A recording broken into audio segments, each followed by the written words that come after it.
بسم اللہ الرحمن الرحیم ایاک نعبد و ایاک نستعین۔ السلام علیکم ورحمۃ اللہ وبرکاتہ۔ سکون چینل کے ساتھ میں آپ کے ساتھ حاضر ہوں۔ تو آج بات کرتے ہیں امن سکون کی۔ ہر بندہ ہی اپنی زندگی میں سکون چاہتا ہے، چاہے آپ کے پاس گاڑی بنگلہ ہے پھر بھی آپ کو کوئی نہ کوئی پریشانی ہوتی ہے، چاہے آپ کے پاس کچھ بھی نہیں ہے پھر بھی آپ کو بہت ساری پریشانیوں کا سامنا کرنا پڑتا ہے۔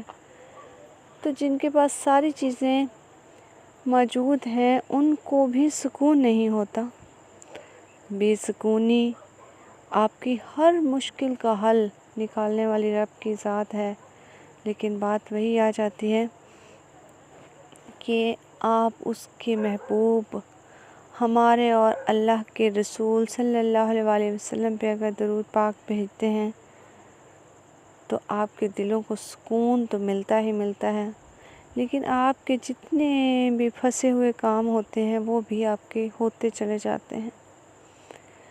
اور سب سے بہترین اور سب سے بڑی بات تو یہ ہے کہ آج آپ کو میں وہ چیز، وہ عمل، وہ طاقت، وہ پاور بتانے جا رہی ہوں کہ جو لوگ جانتے تو سب ہیں لیکن یقین کم رکھتے ہیں۔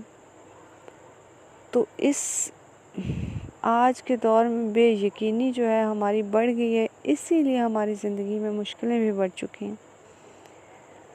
تو آج کے دور میں بھی اگر ہم سچی نیت سے دل سے اگر کوئی کام کرتے ہیں تو اس کا ہمیں فائدہ ضرور ملتا ہے۔ آج کے ہی دور کی بات کر رہی ہوں کہ ایک انسان بیمار تھا، تو اس نے کہا کہ اس کے اندر پتھری تھی، پیٹ میں پتھری تھی، لیکن وہ چاہتا تھا کہ مجھے آپریشن نہ کروانا پڑے، یا پھر میرے پاس اتنا بجٹ نہیں ہے، یا کروانا نہیں چاہتا ہوگا، یہ حقیقت ہے۔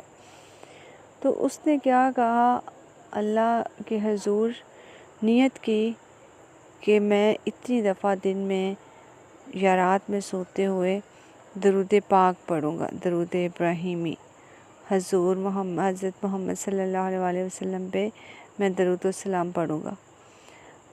اس نے 10 دفعہ کا ارادہ کیا ہے یا 20 دفعہ کا ارادہ کیا ہے، یہ اس کی نیت جانتی ہے، وہ جانتا ہے، اللہ جانتا ہے۔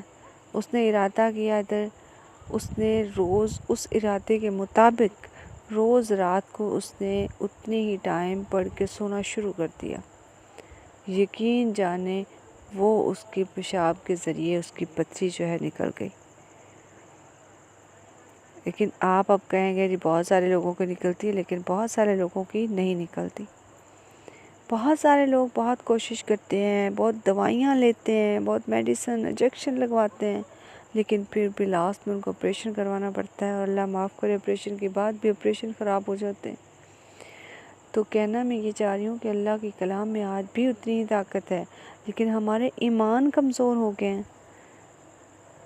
تو پہلی بات تو یہ ہے کہ درود پاک کی تو ہر ٹائم میں فضیلت ہوتی ہے، لیکن جمعے کا دن پورے ہفتے کے جو ویک کے دن ہوتے ہیں سب سے افضل دن قرار پایا گیا ہے کہ جمعے کا دن باقی دنوں سے افضل ہے، اور اس دن میں ظاہر سی بات ہے کہ اگر ہم نیکی کریں گے تو اس کا ثواب بھی ڈبل ملے گا۔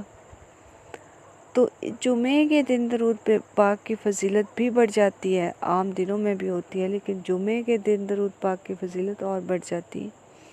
تو اگر آپ کو کوئی بیماری ہے، اگر آپ کسی پریشانی میں مبتلا ہیں، یقین جانے آپ درود شریف اٹھتے بیٹھتے سوتے جاگتے جب بھی آپ کا میز کے آپ کو یاد آئے تو آپ درود شریف پڑھنا شروع کر دیں، تو آپ کے آہستہ آہستہ ساری پریشانیاں ختم ہو جائیں گی، آپ کے سارے حالات بدل جائیں گے، آپ کی مشکلیں آسان اور آپ کے راستے نکل آئیں گے۔ جو منزلیں آپ دیکھتے ہیں لیکن اس کا کوئی راستہ ہی نہیں نظر آتا، تو بند راستے جو ہیں وہ کھل جاتے ہیں۔ آپ ایک دفعہ پڑھنا تو شروع کریں، اور میں پورے یقین کے ساتھ میں وعدہ کرتی ہوں اس بات کا، میں گارنٹی دیتی ہوں کہ اگر آپ دل سے پڑھیں گے، اس کا جو ہے آپ ریگولر روزانہ کا ایک مائنڈ بنا لیں کہ آپ نے 20 دفعہ پڑھنا ہے، 30 دفعہ، 50 دفعہ، 10 دفعہ، آپ ایک اس کی روٹین بنا لیں، تو میں آپ کو گارنٹی دیتی ہوں کہ آپ اپنے کچھ ہی دنوں میں اپنے حالات، اپنی پریشانیاں دیکھنا کہ وہ خوشیوں اور آسانیوں میں بدل جائیں گی۔ تو آج کی رات بہت ہی قیمتی ہے، جمعرات کی رات ہے، جمعے کی رات ہے، تو اس رات اس کا ڈبل ثواب ہوتا ہے۔ جمعے کا دن بہت اعلیٰ ہوتا ہے، باقی دنوں سے افضل ہے، تو اس دن میں آپ پڑھیں تو اس میں آپ کا اور زیادہ اس کا ثواب ملے گا، لیکن ثواب کے ساتھ ساتھ اس کے بے شمار فائدے بھی ہیں۔ دل سے پڑھنا ہے تو دل سے پڑھنا ہے، یقین کے ساتھ پڑھنا ہے، تو پھر اس کی طاقت کا اندازہ دیکھ لیجئے گا کہ ہوتا کیا ہے۔ اللہ تعالیٰ ہم سب کو پڑھنے کی توفیق عطا فرمائے۔ اوکے جی، اللہ حافظ، السلام علیکم ورحمۃ اللہ وبرکاتہ۔